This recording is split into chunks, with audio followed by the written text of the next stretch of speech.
All right, real quick, get some Sasquatch coffee in me. Mmm. Okay, let me turn off the old. There we go. The sound on the other computer there. Anyways, want to say thank you so very much for being here. And real quick, we're coming up on 2 years of PacWest Bigfoot. It's been really, really awesome. You guys going out there getting some hoodies or coffee mugs and T-shirts to kind of keep everything afloat here, and sitting through the commercials has been just the kindest thing here on YouTube here. I just want to say thank you guys very much for sitting through those. It does help to pay for the time here and everything spent. Just period, just the time spent here. Um, you know, Having some fun and doing all of this with you. So I just want to say thank you so very much. And actually, this November 15th, coming November 15th, I will be giving away both a hoodie and a coffee mug and a T-shirt, a little package for a winner that month. By the way, real quick, I'll be announcing the winner this next week for this month's free giveaway, and I'm going to be giving away one of those nice white PacWest Bigfoot coffee mugs. So there you go. Also, want to give a shout out real quick to Monster X and Sasquatch. The Sasquatch Coffee Company out there, to Gunnar Monson, all of his, just all of their awesome stuff over at Monster X Radio. Judy out there, Julie, you were just an awesome, awesome gal. Um, let's see what else. Blue Ridge Bigfoot for just being you, dude. Really enjoy listening to your Bigfoot encounter stories out there in the Midwest and the East part of the country. Just absolutely enjoy it. So there we go. Enough of the introductions. I'm going to talk myself into whatever right now. So not to mention, sorry for clearing my throats and stuff, guys. I do have a little hay fever during the summer, and we're in the Pacific Northwest, and we got some smoke here. So kind of not much I can do about it. So I'm going to clear my throat once. I'm going to move my mic a little bit, and we are going to get started on this week's PacWest Bigfoot Encounter story. And one more time, God bless you guys. Thank you so much for being here. Got a good scare from a couple Bigfoot up at Trout Lake, Washington. I was doing some camping and fishing up around Trout Lake in Washington State when I got my own scare from a couple Bigfoot. And they were doing some pretty strange stuff too at first. Fishing, hiking, camping. It is what I love to do, even 15 years later after getting a pretty scary visual on a couple Bigfoot. Something I never thought existed before that day. But they do, and here's what I observed that day and why I peeled out of there real fast. Trout Lake is still great fishing. June, July, they are great. Even August and September are good for some trout fishing at Trout Lake in the state of Washington. At least back then it was. Personally, I do not live in Washington. I live in D, Oregon. But Trout Lake is a place I like to go almost every June or July for some fishing, just because I know I'll catch some nice sized trout there every time. Plus, it is a beautiful place to just crash in the back of my SUV or truck and enjoy nature for a couple days. But nature can be huge, massive, scary, and downright weird, especially when Bigfoot is involved. Yes, I said Bigfoot for those of you who do not believe and think these are all just stories ginned up by yokels living in the boondocks. Bigfoot, it was something I thought was literally made up myself. I know, I sound like a hypocrite by this statement above, and I am no yokel from the middle of nowhere. But today, I think the Patterson Gimlin film is not the only proof out here. I think the stories and reports from folks like myself are true more often than not. But here is what happened to me about what I observed off the shore of Trout Lake in 2004. Moving to the country, gonna eat a lot of. Huh. So, in 2000, I moved to D, Oregon from Astoria. And basically, the move was due to the fact I wanted to start a small hobby farm of a particular product, and even today, it is still going well. No, it was not weed. But that was not the only reason I moved there.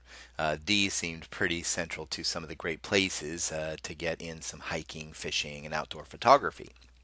Matter of fact, I am a photographer for a certain magazine, even today, thus the reason for sharing only my first name here. I've been a professional photographer since the late 90s and love especially night photography. It was nighttime when I would see something completely crazy. Well, just about dark at least. Like I said, it was July, the tail end of June, or tail end of July 2004, when I decided to get some fishing in and do some night photography around the Trout Lake area. I'd been there 3 times over the previous 2 years and loved the area. This trip, I'd take night sky pictures, the swirly stars and clear shots in of the Milky Way using really slow shutter speeds. I would also be fishing, of course, my second favorite hobby that I don't get paid for, but enjoy, I say, a bit more than the other, to be honest. But I do not want to spend too much time on that stuff.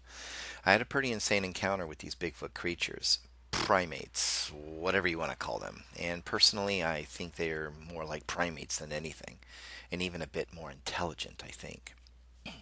The silence of the forest. Trout Lake is more of a glorified pond than a lake, I would say, but it contains trout and has a pretty great landscape for more ambient light at night, as it sits in a pretty low, like a bowl or a valley just outside of the GPN forest in Washington. It is a pretty popular lake for hikers and fishermen like me, and even the local campers who enjoy truly roughing it without a shower for the weekend love it. But for me, it's all about the fishing and photography. That weekend called for clear nights, but some overcast days, and that was good enough for me to decide to make the trip and enjoy a whole weekend of my favorite sport and get some pictures into the magazine for an outdoor wrap up. I headed out and was there in time to get some fishing in. Setting up camp first, of course. Next was making sure and double checking on the camera gear, and then, yes, finally fishing. Apparently, the rain that lasted most of the week, on and off, previously kept folks at bay from heading up there, as I was, or seemed to be, completely alone up there. I was happy about that actually at first, at least. I do not take a camera with me fishing, by the way. Not while I'm out there in the water. I use those inflated float tubes you sit in. They're great for fishing, but they have little or no room for cameras, camera bags, or changing lenses is out of the question. However, I wish I would have had it. Sure would make for the best headline and front page shot ever for our magazine. I decided to fish for a while and then get set up for some night photography before it got dark. I'd then eat some supper, read for a bit, and then get some fishing in for a couple hours. At least that was the plan. It was funny, though. I realized later, when I looked back on it, the woods were really quiet that afternoon. I mean, there was not a lot of droning bug sounds, and some birds chirped here and there. I remember, but not as many as I believed should have been. The forest was, well, pretty silent, even eerily so. 2 and 2 equals craziness. I had done everything I wanted to do, then headed back to the lake to fish for the evening in my glorified floating device. I was fishing near a little outcropping of bushes when things would turn into the craziest event and day of my life. Remember, this is more of a glorified pond than a lake, if you ask me, so seeing pretty clearly across the other side is easy, even if you have poor vision, I'm sure. But I heard what sounded like someone calling to someone else, only I could not make out the words. After a few of these shout-outs, it became apparent that it was either a foreign language or was just gibberish. It was deep in sound, like some really big man trying to yell out over a crowd to a friend, and the friend answered to my amazement. To me, it sounded pretty clear that 2 very large bikers from Sweden or Russia were about to pop out of the tree line on either side of the far shoreline. Well, they were not people, that's for sure. At first, and for the most splits of seconds, yeah, I thought it was a person in some ghillie suit. But no, I soon realized that it was a legend that up to that point never even entered my mind as being even remotely possible. Bigfoot. The first of the 2 I would watch that day for nearly 2 minutes or so, maybe 3. I can't remember that specifically, but this one was the biggest. It was solid black in color, and the hair seemed to be at least a couple 2-3 inches long, and maybe longer. Along the arms, as I could see it blowing in the light breeze as it walked out of the trees. Its arms were extremely long, past down past its knees, and yes, like many solid reports, it walked really weird, and 1 foot in front of the other with a stride that must have been 4 to 5 feet in length. I also want to mention that it did have a slightly cone-shaped head on it. This thing had to be all of 9 feet tall, too, and its face was covered in hair, all of it, which later I would learn was not usual in many reports. But this one, all you could see of the face was a heavy brow line and large dark holes where the eyes were, but I could not see them clearly either. Then, to my even bigger surprise, a more cinnamon in color Bigfoot came out from the opposite side. Crazy. This one was almost the same as the other in build and most features. However, there was skin tone, ashen in color, in its nose, and to the top of its forehead that could be seen. So there was really no hair in the way.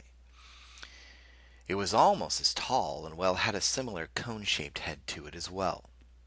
I was then catching myself reeling in my line really quickly. I was pretty much in panic mode, but trying to stay calm and collected.